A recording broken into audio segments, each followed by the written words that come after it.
প্রিয় শিক্ষার্থীরা, তোমরা কেমন আছো সবাই? আশা করি সকলেই ভালো আছো, সুস্থ আছো, নিরাপদে আছো। আজ আমি তোমাদের সাথে আবারও নতুন দুটি যোগ্যতা ভিত্তিক সমস্যা নিয়ে হাজির হয়েছি। আশা করি তোমাদের উপকারে আসবে। আর গতকালকে আমরা যে দুটো সমস্যার সমাধান দেখেছিলাম, নিশ্চয়ই তোমরা বুঝতে পেরেছো। আশা করি তোমাদের কোথাও কোনো সমস্যা হয়নি। আর যদি কখনো কোনো সমস্যা তোমরা অনুভব করো, তাহলে অবশ্যই কমেন্টসে তোমরা সেটা লিখে জানাবে। প্রিয় শিক্ষার্থীরা, তাহলে চলো আমরা আজকের নতুন সমস্যার সমাধানের জন্য আমাদের সমস্যা নম্বর 3 দেখে নেই। জামান সাহেবের 30,000 টাকা ছিল। তিনি তার টাকার 4 ভাগের 1 অংশ বিদ্যালয়ে ও 6 ভাগের 1 অংশ গরিব লোকদের দান করলেন। ক, তিনি তার টাকার কত অংশ দান করলেন? খ, তিনি বিদ্যালয়ে কত টাকা দান করলেন? এবং গ, দান করার পর তার কাছে কত টাকা রইল? তাহলে আমরা সমস্যা নাম্বার এবং সমাধান লিখে ফেলি। তোমরা নিশ্চয়ই খাতা কলম নিয়ে বসে গেছো। তাহলে সমস্যা নাম্বার 3 সমাধান তোমরা লিখে ফেলো।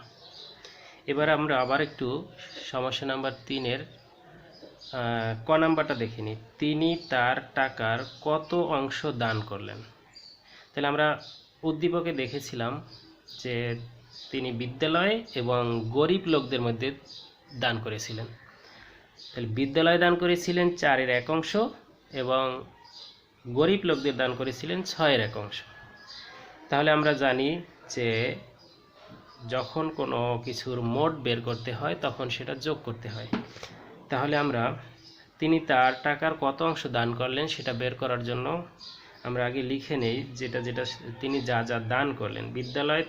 বিদ্যালয়ে দান করলেন 4-এর 1 অংশ, গরিব লোকদের দান করলেন 6-এর 1 অংশ। অতএব মোট দান করলেন 4-এর 1 অংশ যোগ 6-এর 1 অংশ।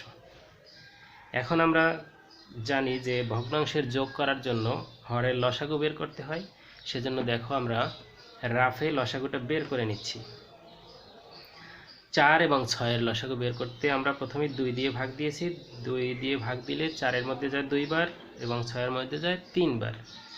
এবার আমরা দেখতে পাচ্ছি 2 এবং 3 দুটোই মৌলিক সংখ্যা এবং আলাদা আলাদা। যেহেতু আর একই সংখ্যা দিয়ে এই দুইটাকে ভাগ করা যায় না, তাই আমরা যে সংখ্যাগুলো পেলাম এখন সেই সংখ্যাগুলোকে গুণ করে লসাগু বের করব। 2 গুণ 2 গুণ 3, তাহলে 2 গুণ 2 গুণ 3 সমান 3 দুগুণে 6, 6 দুগুণে 12। তাহলে আমরা লসাগু পেলাম 12। তাহলে আমরা ভাগ রেখা দিয়ে লসাগুটা লিখে ফেললাম 12।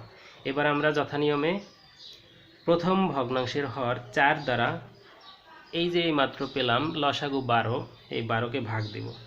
তাহলে 4 দ্বারা 12কে ভাগ দিলে দাঁড়ায় 3 4 12। 3, এই 3 আমাদের কি করতে হবে? উপরে হরের সাথে গুণ করতে হবে 1-এর সাথে। তাহলে 3 1 3, তারপরে যোগ চিহ্ন আমরা দিলাম যোগ। এবারে আবার দ্বিতীয় ভগ্নাংশের হর দ্বারা লসাগু 12কে ভাগ দিব। 6 দিয়ে 12কে ভাগ দিলে 2 বার যাবে, উপরে লব 1, সেই 1-এর সাথে গুণ করলে হবে 2 1 2। তাহলে আমরা কি পেলাম? 3 যোগ 2 সমান 5। তাহলে আমরা পরবর্তী লাইনে ভাগ রেখা দিয়ে লসাগু 12-র হরে লিখে ফেললাম এবং যোগফল 5 লবে লিখে ফেললাম। তাহলে কত হলো? 12 ভাগের 5 অংশ। তাহলে আমরা যথানিয়মে লিখতে পারি, সুতরাং তিনি তার টাকার মোট 12 ভাগের 5 অংশ দান করলেন। আশা করি তোমরা বুঝতে পেরেছ। এবারে আমরা দেখে নিই খ নাম্বারে আমাদের কি জানতে চেয়েছিল। খ নাম্বারে আমাদের কাছে জানতে চেয়েছিল তিনি বিদ্যালয়ে কত টাকা দান করলেন। এবারে কিন্তু কোনো অংশের কথা বলা হয়নি, যে বিদ্যালয়ে কত অংশ দান করেছেন সেটা বলা হয় নাই, বলা হয়েছে তিনি বিদ্যালয়ে কত টাকা দান করেছিলেন। অর্থাৎ তার যে 30,000 টাকা ছিল সেই 30,000 টাকা থেকে সে বিদ্যালয়ে কত টাকা দিল। তাহলে উদ্দীপকে একটা বিদ্যালয়ে যে টাকাটা দান করেছিল সে টাকাটা টাকায় না থেকে ভগ্নাংশ আকারে ছিল, যে বিদ্যালয়ে তিনি 4/1 অংশ দান করেছিলেন। অর্থাৎ 30,000 টাকার 4 ভাগ করে 1 ভাগ তিনি বিদ্যালয়ে দিয়েছিলেন। তাহলে চলো আমরা এই সমাধানটাও সেরে ফেলি। আমরা লিখব জামান সাহেবের ছিল 30,000 টাকা। ওকে, তিনি বিদ্যালয়ে দান করলেন মোট টাকার 4/1 অংশ। এটা সমস্যার মধ্যেই দেওয়া আছে। অতএব বিদ্যালয়ে দান করলেন 30,000 এর 4/1 টাকা। তাহলে আমরা জানি যে এর পরিবর্তে আমরা গুণ ব্যবহার করতে পারি এবং গুণ ব্যবহার করে লব এবং হরকে কাটাকাটি করতে পারি। সেজন্য আমরা 30,000 এর পরিবর্তে গুণ লিখলাম এবং 4/1 লিখলাম। এবার কাটাকাটি করব। তোমরা আগেই জেনেছো যে কাটাকাটির জন্য উপরে এবং অর্থাৎ লব এবং হর উভয় সংখ্যাকে একই সংখ্যা দিয়ে ভাগ দিতে হবে, একই সংখ্যা দিয়ে কাটতে হবে। তাহলে আমরা উপরে এবং নিচে 4 দ্বারা কাটলাম। কত দ্বারা ভাগ দিলাম? 4। তাহলে 4কে 4 দ্বারা ভাগ দিলে হয় 1, আর 30,000কে আমরা যদি 4 দ্বারা ভাগ দিই তাহলে কি দাঁড়ায় দেখো, 30,000 আর 4, 30-এর মধ্যে আমরা প্রথমে কাটি, 4 সাথে 28, এখানে রয়ে গেল 2, সেই 2 মনে মনে এখানে বসাই। তাহলে আমার আবার হলো কত? 20। আমি একটু বড় করে লিখে দেখাচ্ছি।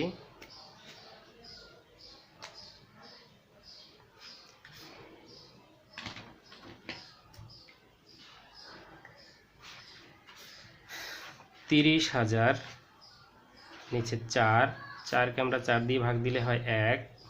এবার 30,000কে আমরা কাটাকাটি করব 4 দিয়ে। প্রথমে আমরা 30কে কাটব, 30কে 4 দিয়ে ভাগ দিলে যাবে 4 সাথে 28, এখানে যদি 28 হয় তাহলে থাকে 2, সেই 2 যদি আমরা লিখি তাহলে আবার পাইলাম 20।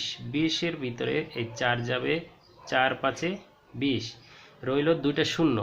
এই শূন্য 2টার মধ্যে 4 যাবে 0 বার, 2টা শূন্য আমরা দিয়ে দিলে হয়ে গেল 7,500। শিক্ষার্থীরা তোমরা খেয়াল রাখবে, যখনই তোমরা কাটাকাটি করবে তখন অবশ্যই এভাবে আলাদা আলাদা কাটা যাবে না, তোমাদেরকে এক টানে কাটতে হবে। তোমাদেরকে এক টানে কেটে মনে মনে এই কাজটা করতে হবে যে আমরা প্রথমে 30কে কাটবো, 7 বার যাবে, তারপর আমরা যে 2 আসবে সেই 20কে কাটবো, 5 বার যাবে, তারপর যে 2টা শূন্য রয়ে গেল সেই 2 শূন্য 2টা দিয়ে দিব, কিন্তু এক টানে কেটে দিবে, তোমরা আলাদা আলাদা কখনোই কাটবে না। ওকে, তাহলে আমরা পেলাম 7,500। নিচে তাহলে আমাদের লব আর কিছু রইল, হর কিছুই রইল না, নিচে রইল 1 নিচে লেখা লাগে না, তাই আমরা উপরে 7,500 গুণন 1 করলে হয় 7,500। তাহলে আমরা কি পেলাম? তিনি বিদ্যালয়ে 7,500 টাকা দান করলেন। অর্থাৎ এই 30,000 টাকাকে যদি আমরা 4 ভাগ করি তাহলে 1 ভাগে 7,500 টাকা আসে, সেই 7,500 টাকায় তিনি বিদ্যালয়ে দান করেছেন। এবার আমরা দেখে নেই গ নম্বরে আমাদের কি জানতে চেয়েছে। দান করার পর তার কাছে কত টাকা রইল। অর্থাৎ তিনি বিদ্যালয় এবং গরিবদের যে দান করছে সেই দান করা টাকাটা আমরা একত্র করে মোট টাকা থেকে বিয়োগ করব, তাহলেই আমরা পেয়ে যাব তার দান করা টাকার পরিমাণ। তাহলে আমরা আসি, আমরা লিখলাম জামান সাহেবের ছিল 30,000 টাকা, আর কহতে আমরা পেয়েছি কি, কহতে প্রাপ্ত তিনি মোট দান করলেন 12/5 অংশ।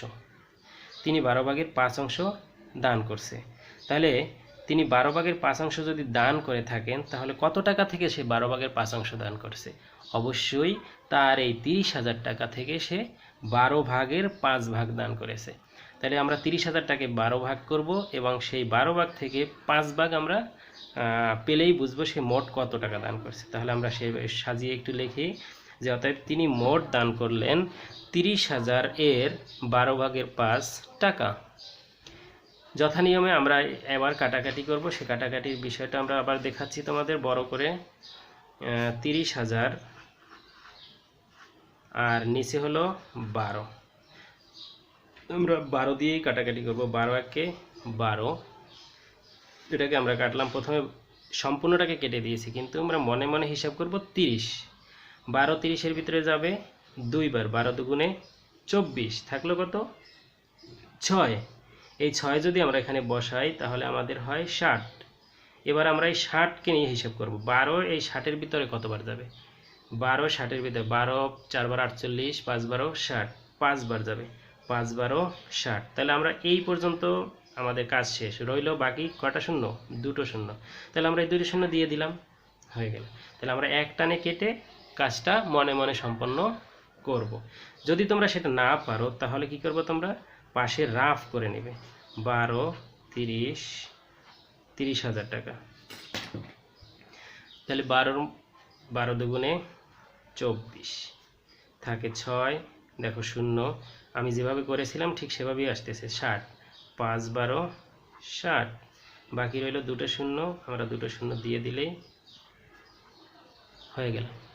তোমাদের যেভাবে সহজ হয় তোমরা সেভাবেই করতে পারো। তোমরা পাশে রাফ করে সেটা অবশ্যই সুন্দর করে বক্সের ভিতরে আটকে দিবে এবং উপরে সুন্দর করে লিখে দিবে রাফ। তাহলে তোমার পরিচ্ছন্ন থাকবে খাতা এবং দেখতে সুন্দর লাগবে। সব পরীক্ষক তোমাদের খাতা দেখে খুব খুশি হবে এবং তোমাদের সম্পূর্ণ নাম্বার দিতে খুবই আনন্দ পাবেন। এবার আমরা জানলাম তিনি 12 দিয়ে আমরা 30,000কে কাটলে আসে কত? 2500। উপরে লবের ক্ষেত্রে আর কিছু নাই, আর উপরে আছে 2500 গুণন 5। তাহলে 2500 গুণন 5কে আমরা গুণ করব 5 0 0 5 0 0 5 5 25-এর 5 হাতে 2, 5 দুগুণে 10 আর 2 12। তাহলে 12,500 টাকা। এই 12,500 টাকা তিনি কি করছেন? দান করেছেন। কোথায় দান করেছেন? বিদ্যালয়ে এবং গরিবদের। তাহলে 12,500 টাকা যদি তিনি দান করেন, তার ছিল 30,000 টাকা, তাহলে রইল কত টাকা? আমরা বিয়োগ করে দিলেই পেয়ে যাব। তাহলে আমরা লিখতে পারি